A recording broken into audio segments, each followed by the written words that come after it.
Hello दोस्तों, स्वागत करते हैं आप सभी का एक और नए वीडियो में। दोस्तों, मैं इस वीडियो में लेकर आया हूं पूरे 15 बेसिक ट्रांसलेशन, जिसमें हम हिंदी से अंग्रेजी बनाना सीखेंगे। दोस्तों, यदि आप मेरे चैनल पर नए हैं तो मेरे चैनल को सब्सक्राइब कर लें, ताकि जब भी मैं कोई इंग्लिश से रिलेटेड वीडियो अपलोड करूं तो सबसे पहले वीडियो आप तक पहुंचे, ताकि आप अंग्रेजी आसानी से सीख सकें। तो दोस्तों, ध्यान से देखिएगा, अंत तक देखिएगा। मुझे उम्मीद है कि इस वीडियो से आप बहुत कुछ सीखेंगे। तो चलिए हम शुरुआत करते हैं पहले सेंटेंस से। दोस्तों, जब भी किसी हिंदी का अंग्रेजी ट्रांसलेशन करना हो तो सबसे पहले उस सेंटेंस का सब्जेक्ट ढूंढना चाहिए। सब्जेक्ट अगर मिल जाता है तो ट्रांसलेशन बनाना आसान हो जाता है। तो यहाँ पर लिखा है कि मैं एक लड़का हूं, तो इस सेंटेंस से ही हम सवाल पूछेंगे कि लड़का कौन है, तो ऑटोमेटिक जवाब आएगा मैं। तो चलिए मैं को अंग्रेजी में लिख देता हूं। मैं का इंग्लिश होता है आई। आई मीन्स मैं।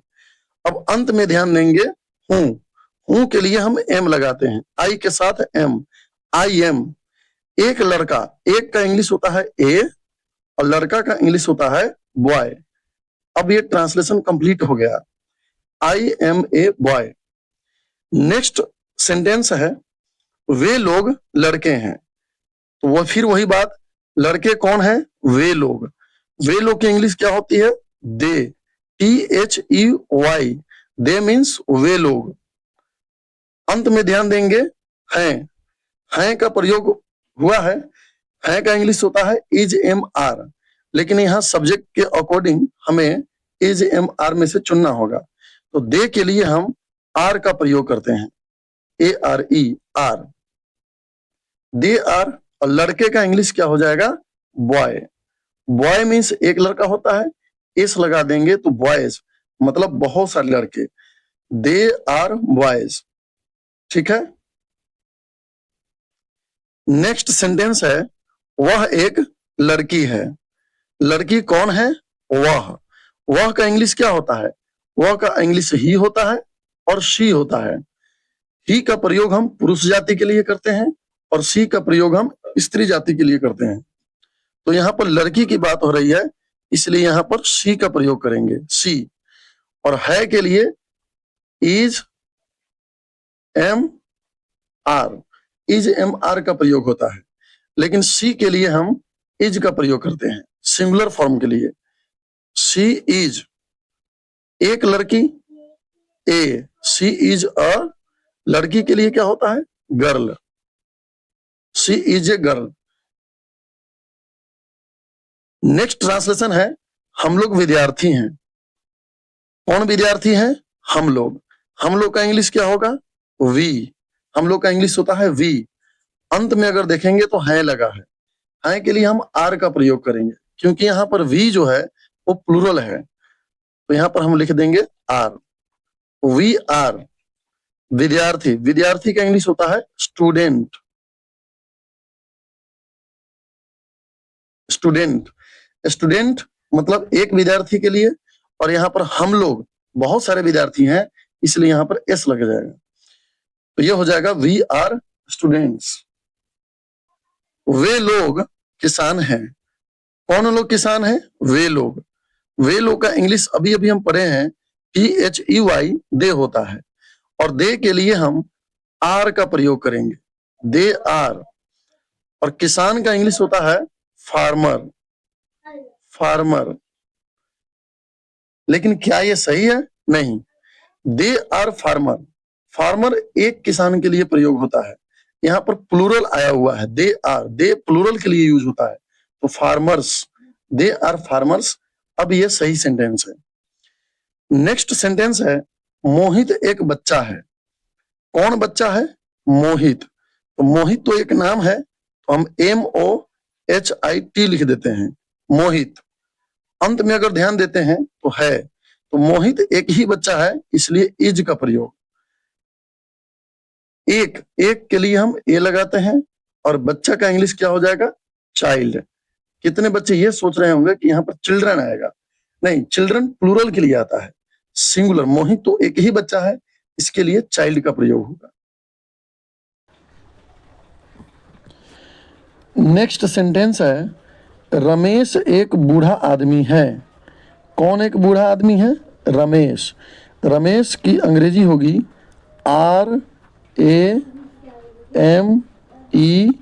RAMESH, रमेश। अंत में ध्यान देंगे है। रमेश के लिए हम इज का प्रयोग करेंगे। रमेश इज एक बूढ़ा आदमी। एक के लिए हम ए लगाते हैं, बूढ़ा के लिए हम ओल्ड लगाते हैं। ओल्ड मीन्स बूढ़ा भी होता है, ओल्ड मीन्स पुराना भी होता है। आदमी के लिए मैन का प्रयोग होता है। Ramesh is a old man. क्या ये सेंटेंस सही है? नहीं, बिल्कुल नहीं। ओल्ड का प्रयोग हुआ है।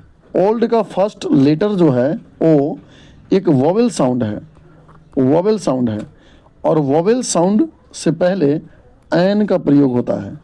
Ramesh is an old man, ये करेक्ट सेंटेंस हुआ। ठीक है। नेक्स्ट सेंटेंस है, तुम तैयार हो। कौन तैयार है? तुम। तुम के लिए हम यू का प्रयोग करते हैं। यू।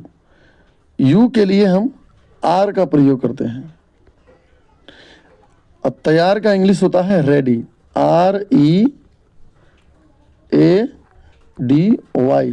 You are ready. बच्चा खुश है। कौन खुश है? बच्चा। तो बच्चा के लिए हम द का प्रयोग करेंगे, द चाइल्ड। द का प्रयोग क्यों हो रहा है? द एक आर्टिकल है, डेफिनिट आर्टिकल है। जब भी कोई सब्जेक्ट निश्चित हो, जब भी किसी निश्चित व्यक्ति की बात हो, निश्चित वस्तु की बात हो, तो वहाँ पर द का प्रयोग होता है, द चाइल्ड। अब यहाँ पर बच्चा बिल्कुल निश्चित है।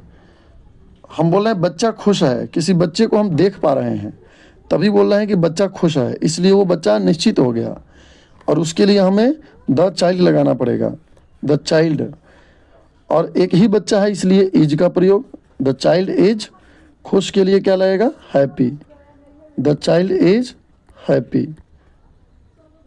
नेक्स्ट सेंटेंस है, लड़का बहादुर है।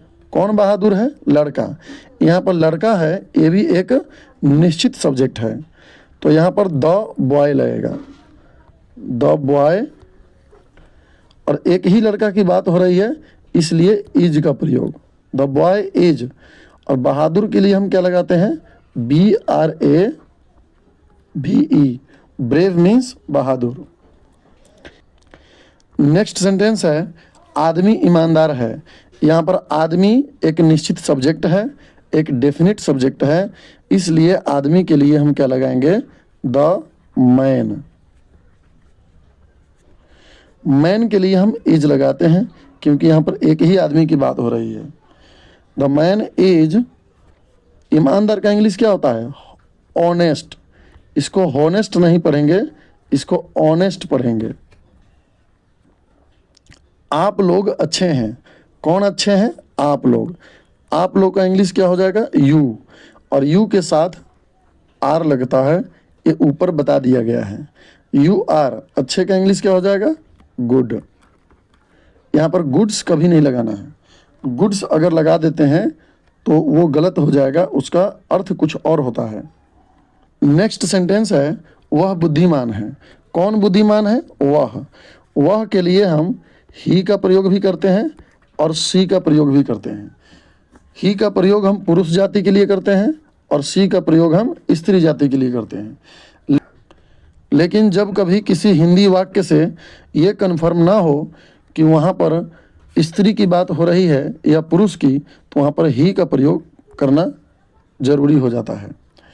तो यहाँ पर ही, वह के लिए ही आया, वह के साथ यहाँ पर है लगा है, तो ही के साथ हम क्या लगाएंगे? इज। He is. और बुद्धिमान का इंग्लिश जो होता है WISE, wise. He is wise.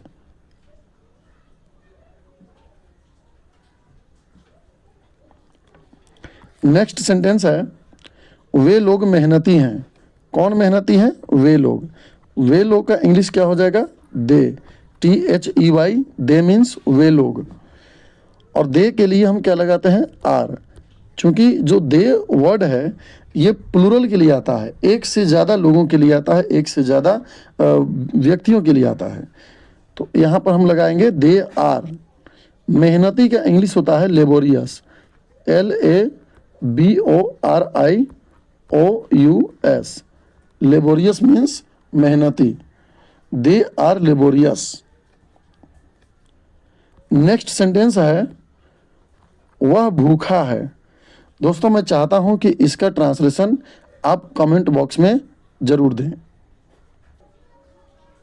तो चलिए दोस्तों, मुझे उम्मीद है कि ये सभी ट्रांसलेशन, सभी सेंटेंस आपको समझ में आया होगा। इस वीडियो से ज़रूर कुछ ना कुछ सीखने को मिला होगा। मिलते हैं नेक्स्ट वीडियो में, तब तक के लिए धन्यवाद।